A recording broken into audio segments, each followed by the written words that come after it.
Ibai salvó su vida. No es joda. Para las personas que han seguido a Ibai durante mucho tiempo, sabrán que en el 2022 hacia atrás, cuando alguien nos mencionaba de Ibai o nos hacía ilusión hacia su imagen, automáticamente nos imaginábamos una persona obesa. Lógico, era compatible, era todo lo que nos demostraba su imagen. Esto ya lo teníamos normalizado como parte de su imagen, siendo como una imagen de referencia la imagen que tuvo en la cuarta velada, que donde fue su máximo auge de obesidad. Pero ojo, cuando estamos hablando de Ibai de 2022, no hacemos simplemente alusión a alguien con sobrepeso o una obesidad grado 1 o grado 2, para nada. Si sacamos los números, en realidad él entra en la categoría de grado 3, es decir, la obesidad mórbida. En ese entonces pesaba 166 kilogramos y él en entrevistas él mismo ha afirmado que él mide alrededor de 1,82. Entonces, haciendo un cálculo simple de índice de masa corporal, que cualquiera lo puede hacer, él entra en una categoría de mayor a 40, lo que es una obesidad mórbida, vea por donde lo veas. Y esto no es grave, es gravísimo. La obesidad mórbida es el tipo de obesidad principal en el que más se confabula a este tipo de complicaciones que pueden suceder a causa de la obesidad o a causa del incremento de tejido adiposo, siendo sus principales consecuencias cardiovasculares y cánceres, que es lo que dice el libro de sobrepeso y obesidad en el que me estoy basando la mayoría de esta información. De hecho, un estudio en el 2017 nos da a entender que alrededor de un 42% de los adultos en Estados Unidos tenían obesidad, siendo así que finalmente tenemos un porcentaje del 9,2% de los que específicamente eran obesidad mórbida. Teniendo en cuenta que estos números han ido incrementando con los pasos de los años, no sería raro encontrar unos porcentajes mayores en la actualidad. Es por ello que el chiste de este video es repasar las principales complicaciones que pudo haber pasado Ibai o que llegó a pasar, porque él mismo ha admitido una de estas complicaciones durante la entrevista y haremos énfasis en ella. Y así te explico por qué al bajar de peso este salvó su vida. Y no es para menos. Quien les habla es George, estudiante de medicina y futuro doctor Giga Chad. Pero puedes conocerme como conocen mis amigos.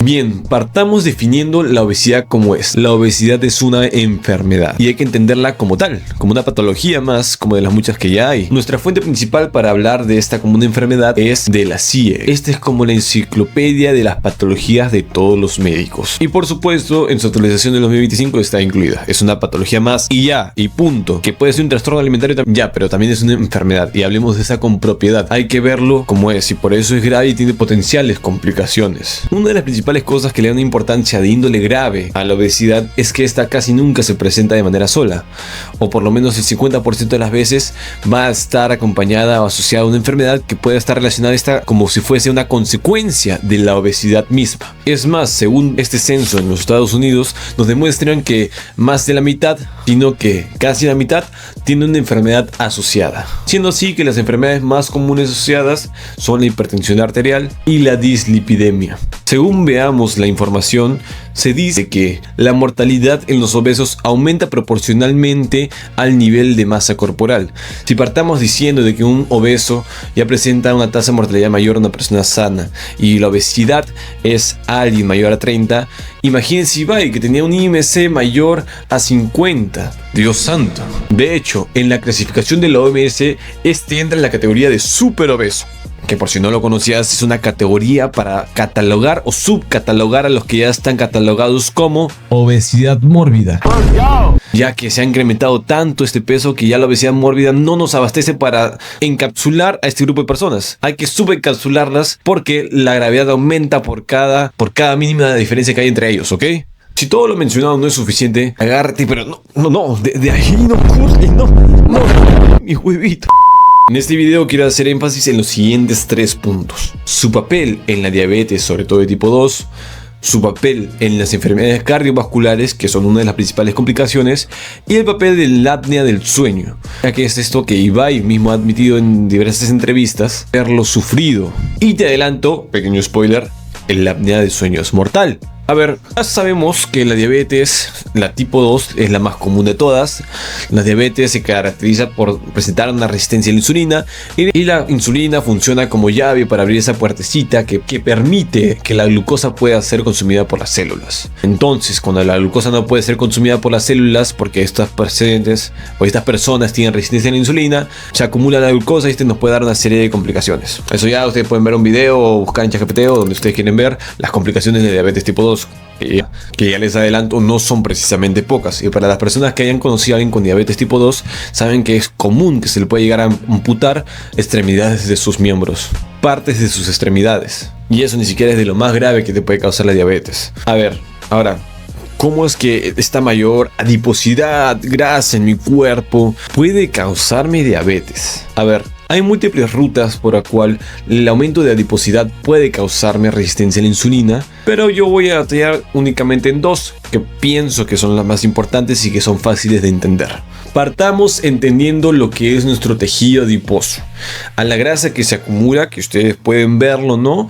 A eso se le dice tejido adiposo, un órgano endocrino. Se le dice endocrino a todo órgano que puede producir hormonas, ¿no? Entonces, ¿mi grasita produce hormonas? Así es. ¿Qué hormonas? Reguladoras. A esas hormonas producidas por el tejido adiposo se le dice adiposinas. Se agrega hormonas como la conocida adiponectina. Voy a resaltar ella. Esta tiene como uno de sus roles aumentar la sensibilidad de la insulina. Ya. O sea que si tengo más tejido graso, produzco más adiponectina y por ello tengo más sensibilidad a la insulina. No. ¿Qué?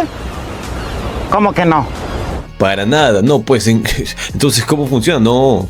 Bueno, fuera, pues si no, ¿para qué carajos hago ejercicio? Lo que sucede es que conforme el tejido adiposo tiende a aumentar, a partir de cierto punto, esto ya se vuelve patológico. La constitución del tejido adiposo cambia. Y entonces, en vez de producir más adiponectina, que sería lo que podríamos esperar por aumento del tejido adiposo, este empieza a producir menos, se vuelve ineficiente por este cambio de conformación al crecer de una manera patológica. Por lo que menos adiponectina igual a menor sensibilidad a la insulina igual a diabetes tipo 2. ¿Entiendes? No es tan complicado si yo te lo explico. Ahora, lógicamente, a más tejido graso va a haber también más grasa circulando en nuestro sistema circulatorio. Y como bien sabemos, toda grasa, todo colesterol tiene que ser procesado en el hígado. El hígado, que es el órgano principal productor de la insulina, si es que lo tenemos sobrecargado constantemente a largo plazo, también me va a dar insuficiencia en cuanto a la producción de la insulina. Y por esa ruta también nos pueden explicar por qué nos puede producir diabetes tipo 2.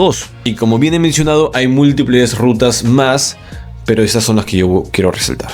Así que, obesidad, diabetes, cuidado, íntimamente confabulados. Por algo existe el síndrome X o el síndrome metabólico. Ahora expliquemos en cuanto al ámbito cardiovascular. Como ya hemos entendido que el tejido adiposo es un órgano secretor, no solo de hormonas, sino que también ahora quiero aumentarle un poquito de información. Por favor, no es tan complicado, reténganse por favor. Este también segrega proteínas. Y estas proteínas normalmente regulan la actividad inflamatoria. ¿Por qué digo que regulan? Porque tiene tanto acción antiinflamatoria como acción proinflamatoria. Se dice que en las personas delgadas la acción antiinflamatoria predomina antes que la inflamatoria.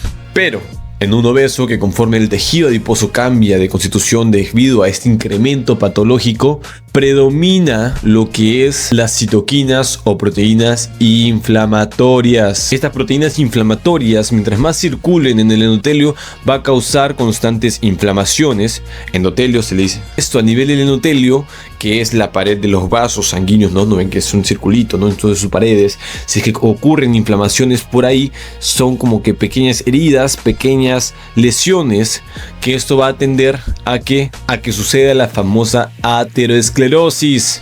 Este proceso, en resumidas cuentas, es cuando el colesterol se acumula en el vaso sanguíneo para querer tapar alguna lesión y se genera un tapón de esta forma.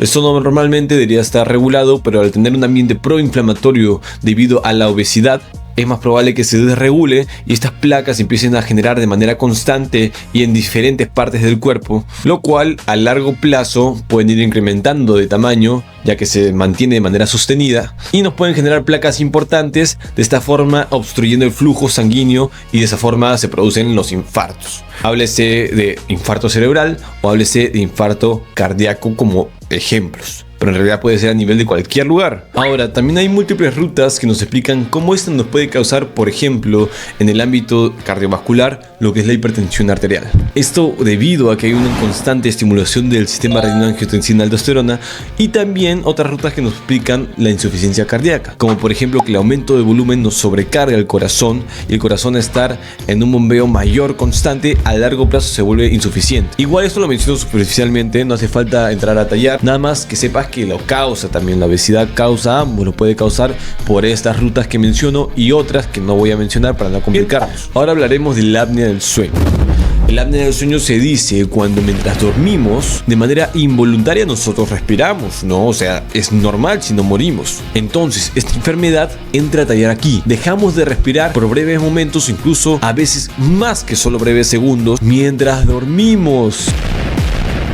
Así es, mientras dormimos. De hecho, este otro libro lo explica de la siguiente forma. El apnea obstructiva del sueño es un trastorno relacionado a la obesidad caracterizada por el colapso de las vías respiratorias altas durante el sueño. El aumento de la adiposidad en las estructuras respiratorias altas disminuye el calibre de las vías respiratorias y el tono muscular. Es decir, que cuando hay más grasa, ustedes saben que aumenta la grasa en todos lados. En las vías respiratorias altas, como por ejemplo la tráquea y demás vías respiratorias, disminuye su calibre de extensión. Lo dificulta, entonces tienen una circunferencia interna, una abertura más pequeña. Va a pasar menos aire lógicamente. Y también disminuye el tono muscular. A ver, ¿qué más dice acá? Los síntomas son ronquidos y episodios apneicos durante el sueño, somnolencia diurna y cefalias matutinas. O sea que mientras durmamos, varias veces vamos a perder la respiración y vamos a tener dolores de cabeza y a perder la calidad del sueño. Vamos a tener somnolencia, lógicamente. Ya, pero hasta ahí, no sé, tú me has dicho previamente que era mortal, ¿no? ¿Dónde está la vaina? O sea, ya, pues yo dejo de respirar un toquecito nomás, ¿no? Y de ahí me levanto, todo chilazo. No, falta de oxígeno en el cuerpo de manera repetida, ¿no? Ya que esto no va a ser simplemente un episodio, sino van a ser varios, va a alterar la conducción del corazón. Todo deriva de una menor disposición de oxígeno debido a estos periodos apneicos. Por ejemplo, se dice que puede causarme arritmias fatales debido a esta falta de oxígeno en el tejido cardíaco. Infarto, accidente cerebrovascular, debido a que como compensación se aumenta la presión arterial y esto pues sabemos que nos puede causar infarto cerebral. Insuficiencia cardíaca, ya que el corazón empieza a bombear mucho más rápido debido a que el volumen es menor. Y si somos personas que tenemos nuestro carrito, ¿no? Así como yo, de hecho acá les muestro una foto con mi carrito, bien facherito. Malditos pobres. Pues lógicamente estar sometido a una somnolencia diurna incrementa mucho más el riesgo en este tipo de accidentes de tránsito, sobre todo. Ahora, eso no lo mencioné como una consecuencia de la obesidad. Quiero mencionar un bonus adicional y no por eso es menos importante. Una de sus consecuencias importantes también de la obesidad es el estigma social y la discriminación. ¿Quién no conoce a una persona que se le esté burlando constantemente de su físico por ser obeso? Leamos qué es lo que nos dice el libro. El estigma social y la discriminación significativos afecta a la persona con obesidad. El estigma de la obesidad es generalizado y puede afectar profundamente a muchas personas. El estigma de la obesidad es la devaluación de la persona con obesidad como miembros de un grupo. Está dicho que por ser obeso se le puede devaluar como miembro de la sociedad, es decir, se le discrimina.